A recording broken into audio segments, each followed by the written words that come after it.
Il faut essayer, à chaque fois qu'on passe d'un système à un autre, de le faire en faisant adhérer les collaborateurs. Le magazine Service vous présente le podcast Une voix, un parcours, pour parler sans détour avec un dirigeant de la propreté. Suivez l'info technique et économique du secteur dans le magazine sur service-propreté.fr et sur LinkedIn. Elle est à la tête d'un groupe de plus de 4000 collaborateurs. Basé en Île-de-France, Guilbert Propreté génère 65 millions d'euros de volume d'affaires annuel et intervient aussi dans les Hauts-de-France, en Normandie, en Nouvelle-Aquitaine et dans le Sud-Est. Ses grands secteurs clients sont les parties communes d'immeubles et ERP, les centres commerciaux, les collectivités territoriales. Je rencontre aujourd'hui Karine Guilbert. Bonjour Karine. Bonjour. Alors Karine, vous êtes à la tête d'une entreprise familiale de renom dans le secteur de la propreté. Comment avez-vous fait pour y trouver votre place ? Le fait de travailler en famille est quelque chose de naturel. On est de la 5e génération, parce que ma fille est rentrée il y a 4 ans maintenant. Ah oui. Donc on est à la 5e génération, donc c'est vraiment véritablement culturel de travailler en famille. Moi j'ai appris à observer ma tante, mon cousin et mon père à fonctionner. J'ai essayé d'apporter ma touche en arrivant, et en fait ça se fait petit à petit, sachant que la notion de légitimité, en fait, s'est fait assez naturellement avec les collaborateurs. Il a fallu du temps. Au début, j'étais dans le bureau de mon père et il m'a fallu 4 ans pour un matin prendre mes affaires et aller me mettre dans un petit bureau le plus loin possible de lui, en me disant qu'il me fallait quand même que je puisse être moins observée.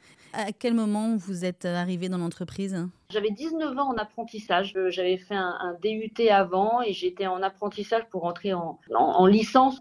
Voilà, c'est comme ça que je suis rentrée en tant que salariée. Maintenant, j'y traînais mes pieds et mes mains depuis de nombreuses années.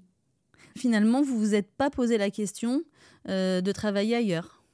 Ah non, j'ai été programmée pour ça. Donc, j'ai fait des études de droit et de commerce pour rentrer dans l'entreprise ensuite. Je ne me suis pas vraiment posé de questions. Maintenant, on a quand même une famille où naturellement, on rentre dans l'outil familial pour y travailler.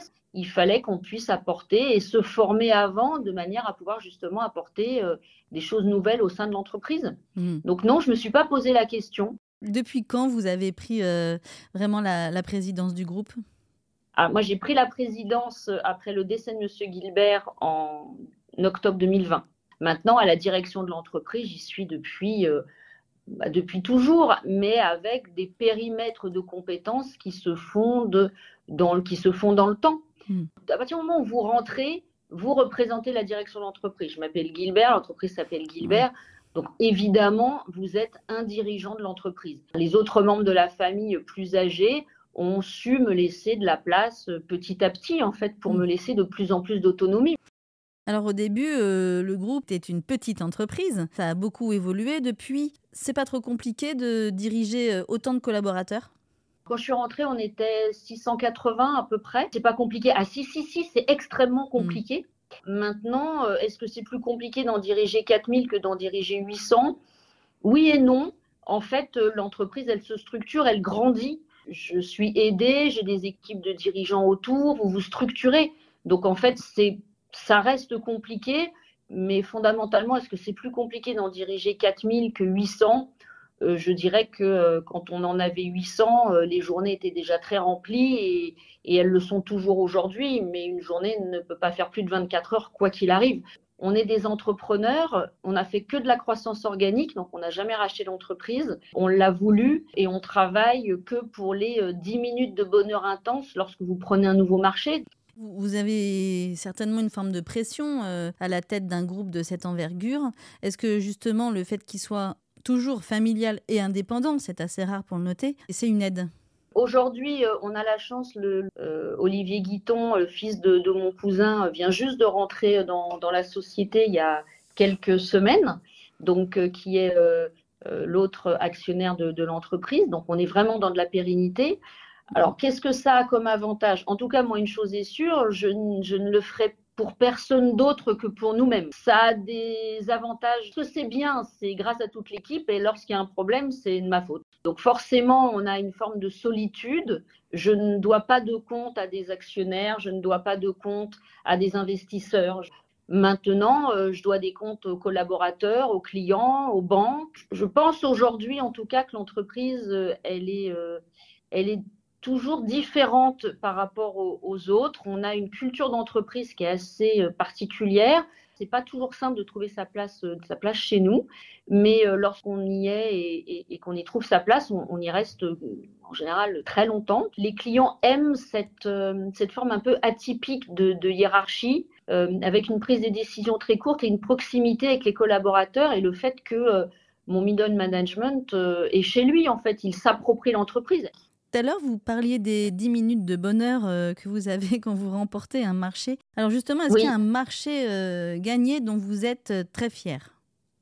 Il y en a plein, des marchés gagnés. Récemment, on a travaillé avec les JO. Après, des marchés dont on est très fier. On vient de récupérer un marché pour travailler avec Pleine Commune, qui est un client, on travaille avec eux depuis plusieurs années, et donc ils nous ont confié plus de périmètres. Donc c'est vraiment de la reconnaissance. On vient de prendre la tour Pleyel, par exemple, qui a été ouverte juste avant les JO. Donc là, pareil, on est extrêmement fiers d'avoir pu ouvrir la tour Pleyel sur sa partie commune et sa partie événementielle.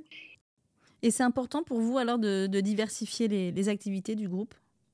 Alors, en fait, ce n'est pas la diversification qui est importante, c'est de répondre aux besoins du client. En fait, c'est d'essayer d'écouter le client et de pouvoir lui dire oui, de trouver de nouvelles opportunités. Nous, ce qu'on a besoin en tant qu'entrepreneur aussi, c'est de faire des choses nouvelles. Moi, j'aime bien continuer à apprendre. Donc, on fait de l'événementiel et maintenant on fait de l'aménagement de salles. On essaye de faire d'autres services clients qui sont liés à notre activité en général de base. On va faire de la gestion des déchets de manière assez poussée avec la construction de déchetteries sur nos sites, avec nos clients. Dans les demandes de vos clients, est-ce que la RSE est quelque chose d'important ?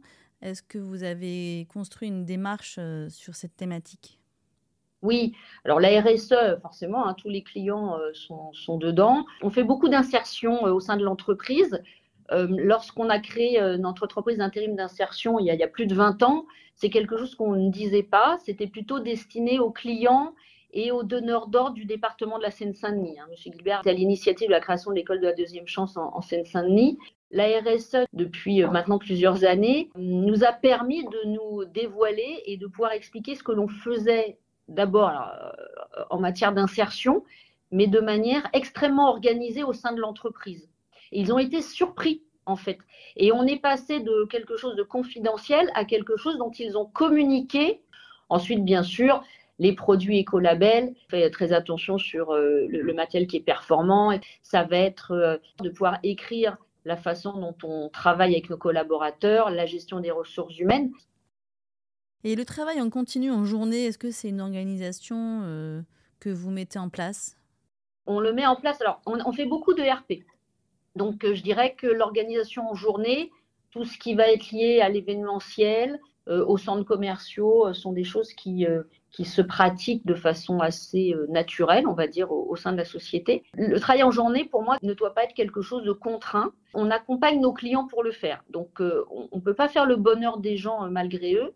Oui. C'est-à-dire que le travail en journée, lorsqu'on vous dit, au lieu de faire le matin tôt, on va faire entre midi et 2, je ne suis pas partisane de ce discours qui, pour moi, n'est pas, c'est en journée, mais ça ne convient pas à nos collaborateurs, parfois parce qu'ils vont avoir les problèmes de garde d'enfants.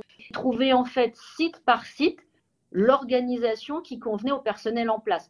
Donc il faut essayer à chaque fois qu'on passe d'un système à un autre de le faire en faisant adhérer les collaborateurs à la nouvelle organisation.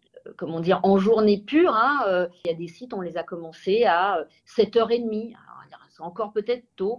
Et peut-être que demain, on pourra les commencer à 10h et peut-être que demain, on les commencera à midi. Tout ce qui est évolution technologique, comment vous abordez cette partie-là ? D'abord, on a des fournisseurs que je considère fidèles et historiques. Ils nous accompagnent depuis de nombreuses années. Ça permet aussi une veille technologique assez performante. Maintenant, on fait aussi de la veille par les salons, par les magazines. En fait, j'ai besoin de tester moi-même. C'est vraiment la cobotique est arrivée. Tout le monde allait de son avis. Avec le client, on a mis des cobots sur certains de nos sites et puis on a étudié. Mais pas on étudie 2 heures et forcément ça peut être génial. C'est on étudie sur le long terme. Comment on fait ? Donc on avait fait venir un cobot au Palais des Congrès au début et on essayait de trouver entre ce qui est vendu, la réalité du terrain, finalement qu'est-ce qu'on peut en faire, comment on peut le valoriser auprès de nos clients. En fait, c'est vraiment la mise en œuvre de la technologie, moi, qui me plaît, parce que y a ce qu'on vous promet et la réalité de ce qui se passe. Il faut quand même faire attention. Il y a des choses révolutionnaires. La Kobo est révolutionnaire. On a eu certains produits qui ont été sur les enzymes, etc., révolutionnaires. On a beaucoup parlé de l'eau ozonée, avec formidable, ensuite décrié, maintenant de nouveau possible. Avant de terminer cet entretien, nous allons vous proposer un petit exercice mené par Loane Bourric. Bonjour Loane. Bonjour Séverine, bonjour Karine. Bonjour Loane. Donc je vais maintenant vous poser les 5 questions de la rédaction, Karine. L'idée, c'est tout simplement de répondre le plus spontanément possible. Oui, je suis à votre disposition. Alors, comment rendre la profession plus attractive ? C'est pas que nos métiers sont méconnus, parce qu'on forme nos jeunes, mais par contre, les gens sont surpris des niveaux de responsabilité qu'ont l'encadrement dans notre profession. On continue à être pas assez fiers en fait des compétences, alors que nos directions d'exploitation et nos inspecteurs, nos chefs d'équipe sont des meneurs d'hommes en fait. Donc il faut communiquer sur les compétences de notre encadrement. Et 3 mots pour définir l'entreprise de propreté idéale. L'entreprise de propreté idéale, humaine, service et fierté.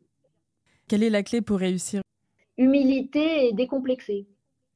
Est-ce que vous pouvez nous parler d'une rencontre qui vous a marqué pendant votre parcours professionnel ?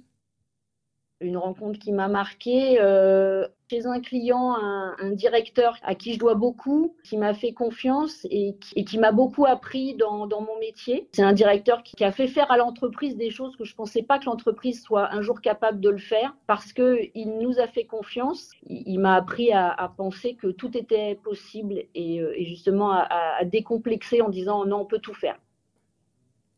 Et une citation ou devise qui vous ressemble pour finir ? Le possible, c'est juste ce qui vient après l'impossible. Très belle citation. Merci beaucoup, Karine. Merci, Karine, pour ce moment d'échange qui fait l'objet également d'un article dans la rubrique Rencontre du numéro de service d'octobre-novembre. N'hésitez pas à écouter librement les précédents podcasts sur notre site web ainsi que sur les plateformes spécialisées. Je vous donne rendez-vous en novembre pour un prochain épisode. Merci. Au revoir. Vous venez d'écouter Une voix, un parcours, le podcast du magazine Service.